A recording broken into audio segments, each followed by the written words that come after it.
Pozdrav svima! Danas ćemo govoriti o padežima u hrvatskom jeziku. Ako vam nije dobar dan, preskočite ovu lekciju. Danas je težak dan. Ovo će biti teška lekcija. Možda ipak nije jako teško. Remember Genders lesson?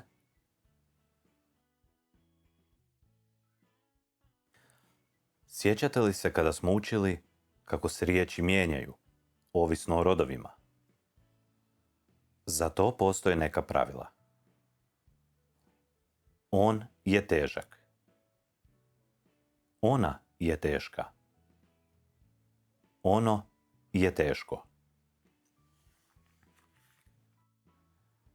Kao što se riječi mijenjaju ovisno o rodovima, tako se mijenjaju i ovisno o padežima.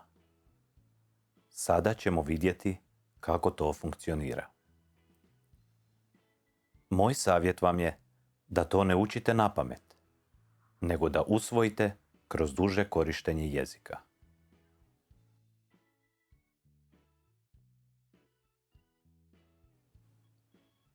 Finski jezik, na primjer, ima 15 padeža, dok ih mađarski ima oko 18. U hrvatskom jeziku imamo 47 padeža. Šalim se, ima ih samo 7. To je jako dobra motivacija. Idemo u nove pobjede. Ovo je važno. Svakom padežu odgovara određeno pitanje, koje nam pomaže razumjeti njegovu upotrebu u rečenici. This is important. Each case corresponds to a specific question that helps us understand its usage in a sentence. Padež, pitanje. Ovo su imena 7 padeža.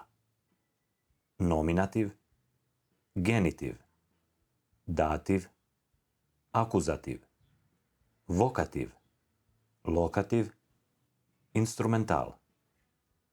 Ovo su pitanja na koja padeži odgovaraju. U primjerima će ovo imati više smisla, zato budite strpljivi. This will make more sense in examples, so be patient. Nominativ. Tko, što. Genitiv. Koga, čega. Dativ. Komu, čemu. Akuzativ. Koga, što. Vokativ. Oj. Lokativ. O kome, o čemu. Instrumental. S kim, s čim. Sada ćemo pogledati kako se imenica brat mijenja kroz različite padeže u hrvatskom jeziku. Brat, brother. Nominativ. Tko, što. Tko je to? To je moj brat. To je moj brat. Genitiv. Koga, čega. Od koga je to? To je od brata. To je od brata. Dativ. Komu, čemu. Komu idem? Idem bratu. Idem bratu. Akuzativ. Koga, što. Koga vidim? Vidim brata. Vidim brata. Vokativ. Oj. Hej ti. Dođi, brate. Dođi, brate. Lokativ. O komu, o čemu. O komu pričam? Pričam o bratu. Pričam o bratu. Instrumental. S kim, s čim. S kim idem? Idem s bratom. Idem s bratom.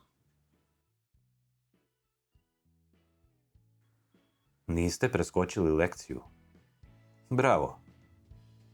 Korak po korak, s vremenom će sve postati lagano.